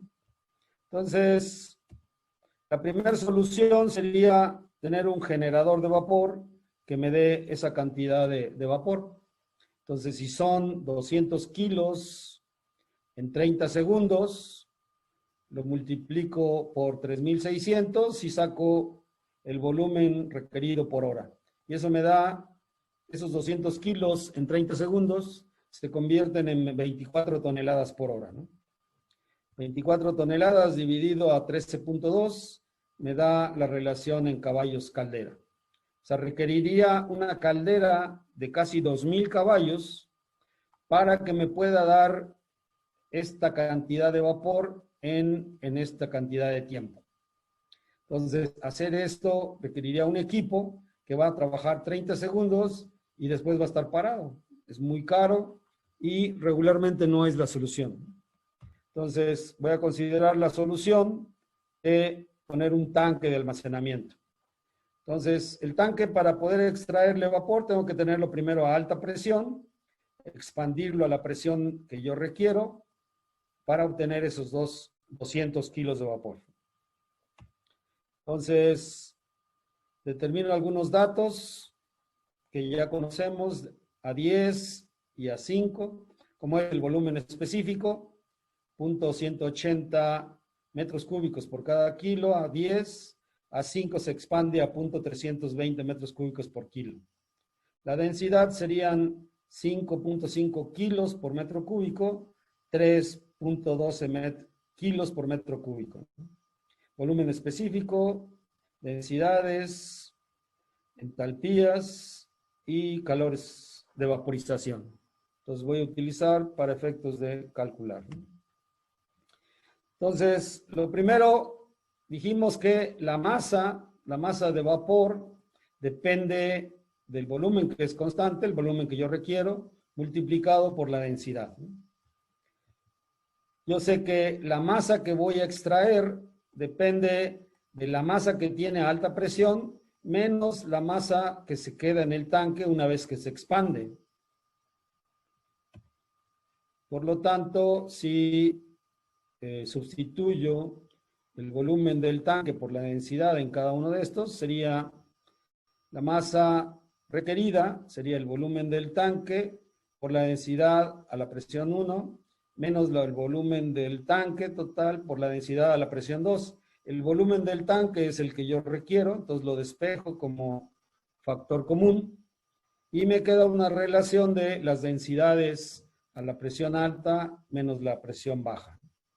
Despejo el volumen total y me dice que el volumen total sería la masa que requiero entre las densidades.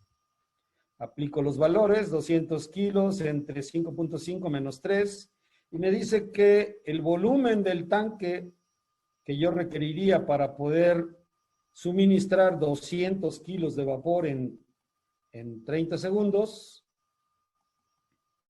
sería de 82.5 metros cúbicos. Es un tanque gigantesco y el costo obviamente sería muy alto. Entonces me va a costar casi lo mismo que una caldera de 2.000 caballos, ¿no? Bueno, no tanto. ¿Cuál es la manera? Ninguna de estas dos soluciones es la que se aplica en la industria. Ni meto un tanque de almacenamiento porque los volúmenes son muy grandes debido a sus densidades, ni pongo una caldera que solo trabaje 30 segundos y esté parada la mayor parte del tiempo con costos tan altos. ¿Cómo hago entonces para almacenar? Aplico la función del vapor flasheado, de que se produce vapor cuando yo reduzco la presión de un líquido a alta temperatura y a alta presión.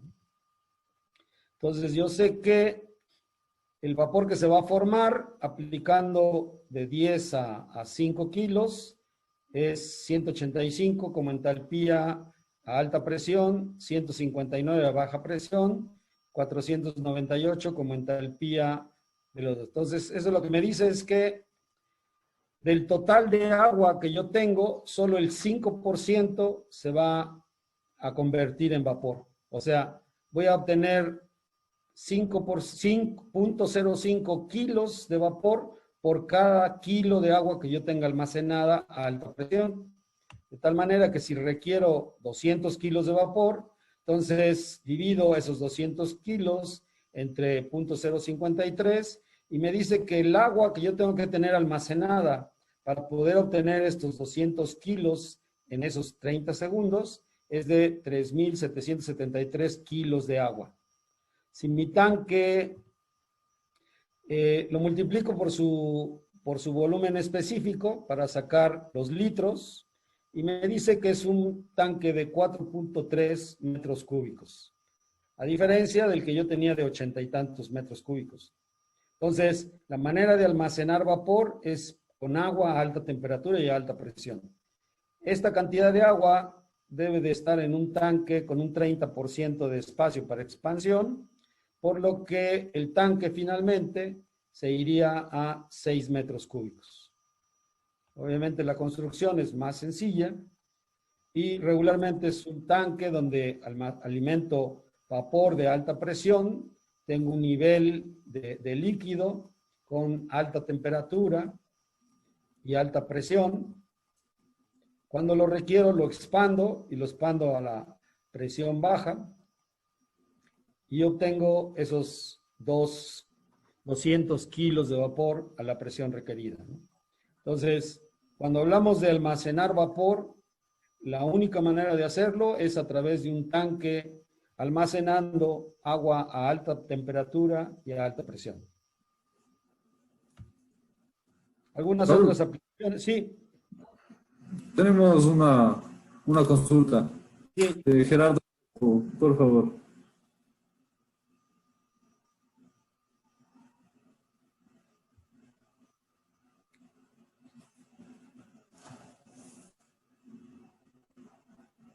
¿Sí me ayuda habilitando el micrófono?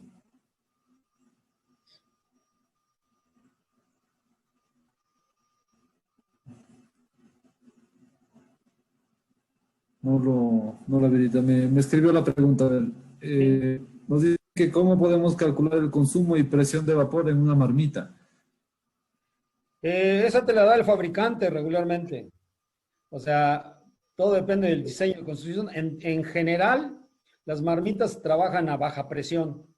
Trabajan entre 2 y 3 kilos para obtener el máximo de calor. Entonces, ¿cuánto consumen? Depende de la superficie de calefacción que tienen. Entonces, el fabricante te debe de dar esos datos. Si no tuvieras esos datos, lo que pudieras hacer es ver qué diámetro de alimentación tiene la marmita para el vapor y calculas cuánto vapor puedes alimentar a través de ese diámetro con la fórmula de la ecuación de continuidad, ¿no? Pero esos datos en general te los da el propio fabricante. Así es. Listo, nos confirma por favor si fue despejada la duda. Hasta mientras seguimos. Bien, algunas aplicaciones para tratar de recuperar ese vapor flasheado es alimentando agua, por ejemplo, al vapor de venteo, de tal manera que recupero ese calor y lo utilizo como agua caliente o como agua de alimentación para la caldera, ¿no? Eh, la otra es en sistemas, por ejemplo, de calentamiento, si tengo líneas de alta presión, lo que hago es alimento en alta presión, por ejemplo, para secciones de calentamiento de aire. Eh, por ejemplo, 3 de estas están alimentadas con alta presión. El condensado que se obtiene de alta presión lo meto a un tanque de flash, o sea, tengo un tanque de flasheo, separo el condensado por el revaporizado y el revaporizado lo utilizo en la línea de entrada con vapor de baja presión y baja temperatura. Entonces, de esta manera aprovecho todo el flasheado y ya el condensado a baja presión ya lo alimento al tanque de la caldera, recuperación de condensados, o lo utilizo como calor para otro proceso. Lo mismo para radiadores, por ejemplo, es el mismo caso. Tengo línea principal, alta presión, el condensado de alta presión lo meto a un tanque de flasheo, el vapor lo uso en radiadores de baja temperatura y auxilio la carga de vapor con una válvula reguladora en caso de que no fuera suficiente el vapor que se tiene de revaporizado, ¿no? Todo el condensado de baja presión se alimenta a la línea de retorno de baja, ¿no? Es otra aplicación. Algunas aplicaciones combinadas donde tengo marmitas, por ejemplo, de baja presión. Entonces, nuevamente, si son de alta presión, como en este caso, el vapor de flasheo lo utilizo en líneas de baja presión. Y de esa manera, en cascada, utilizamos la energía residual que tengo en el vapor de revaporizado, de flasheo, que llamamos, ¿no? Algunas otras, por ejemplo, en sistemas de calentamiento para intercambiadores, la descarga de condensado que yo tengo a alta presión, lo puedo meter a otro serpentín de calentamiento y precalentar mi proceso principal, ¿no? Esta es otra aplicación. Después, si es muy baja la presión ya de salida, se mete un sistema de bombeo por bombas de vapor, ¿no? Es un tanque de flasheo, básicamente. Lo que hace, su función es flashear o separar el vapor que se revaporiza por la recuperación de condensado y utilizarlo en líneas de baja presión, ¿no? Esta es un tanque donde nuevamente tengo un serpentín principal con vapor de alta presión y aquí tengo un serpentín secundario que utiliza el vapor revaporizado más el calor sensible del condensado, ¿no? Y ya esto se va a la línea de baja presión. En un sistema abierto, como casi todos tienen una caldera, mandan vapor a su sistema, recuperan condensado de alta presión, lo regresan al tanque de condensados y ventean todo el vapor flasheado, ¿no? Entonces aquí es lo más común ver en el tanque de condensados una columna de vapor a alta presión, inclusive perdiéndose y perdiendo dinero, ¿no? La manera de recuperar ese condensado, si no se tuvieran sistemas en cascada como los que vimos, es usar ese vapor flash o condensado de alta presión para alimentarlo directamente a la caldera. Entonces, ¿qué es lo que hago? Utilizo un sistema semicerrado, que es ahora un depósito a alta presión o baja presión, más baja que la presión principal. Si la presión principal, por ejemplo, está a 10 kilos, lo metería como al 50% de la presión, sería 5 kilos, y entonces lo que haría sería todos esos condensados, los meto a este sistema, recupero el condensado a alta temperatura y lo alimento directamente a la caldera. El vapor que todavía quedará aquí lo meto a líneas de baja presión y lo recupero para sistemas de baja presión. Vamos a calcular cuánto implicaría tener un sistema abierto y un sistema semicerrado.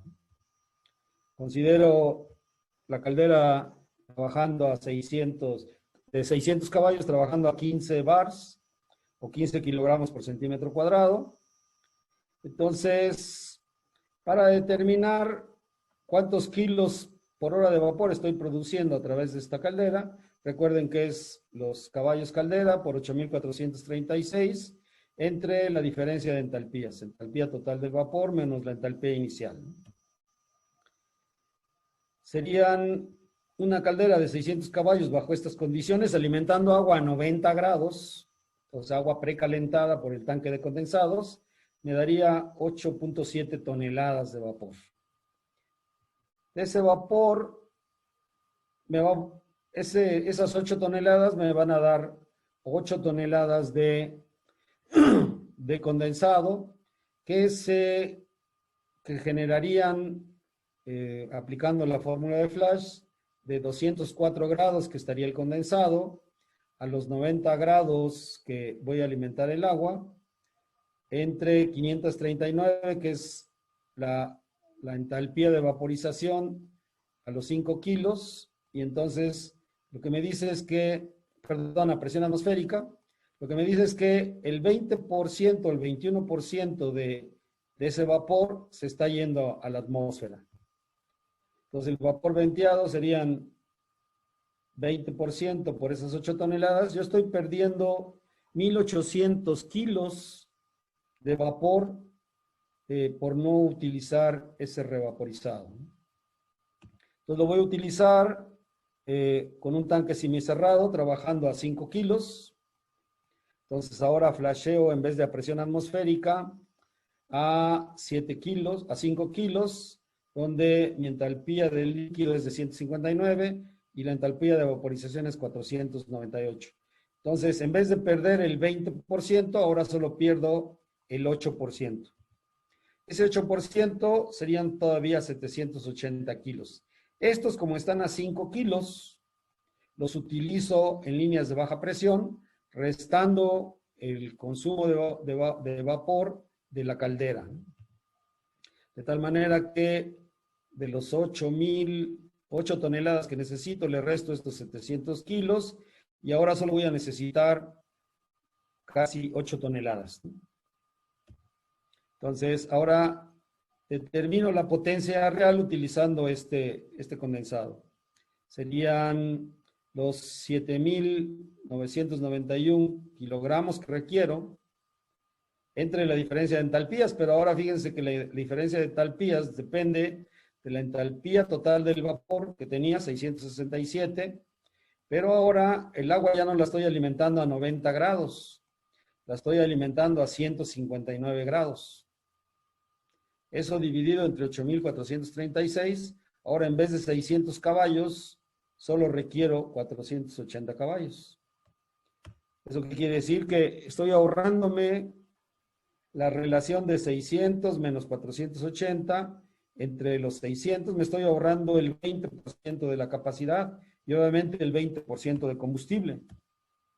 Lo que al año me daría, multiplicando por los 60 centavos por una eficiencia de 83%, me daría un ahorro de $750,000 anualizados. O sea, si ven, el ahorro es considerable. ¿Sí? Una caldera de 600 caballos debe de andar arriba del $1,000,000. Entonces, probablemente este ahorro me recuperaría la caldera, no debe estar como en 900, $1,000,000. O sea que en menos de año y medio yo pagaría o me ahorraría el mismo costo de la caldera, ¿no? Aquí en realidad no depende de la eficiencia de la caldera. Lo que estoy haciendo es solamente meter un tanque que me recupere todo ese condensado a alta presión y lo alimente a la caldera a alta temperatura.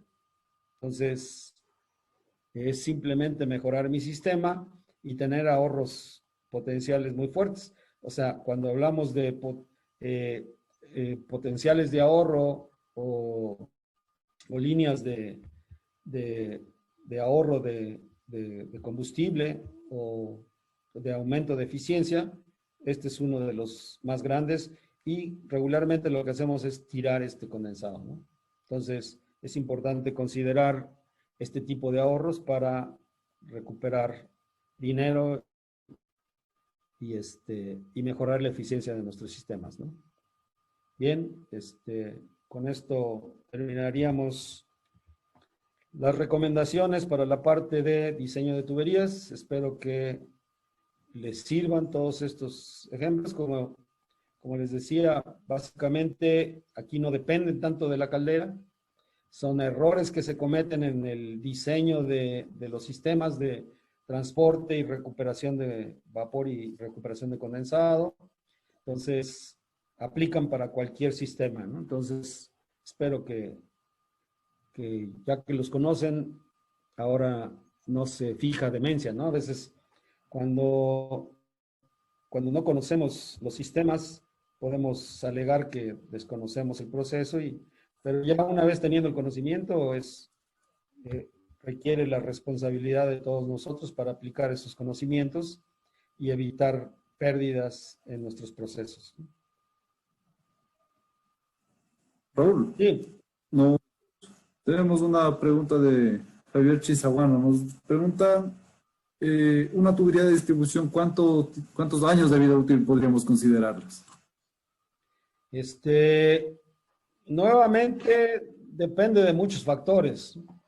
Regularmente, si solo en la línea tengo siempre vapor condensado, en principio no debería de tener problemas en la tubería porque el condensado no me provoca relativamente problemas.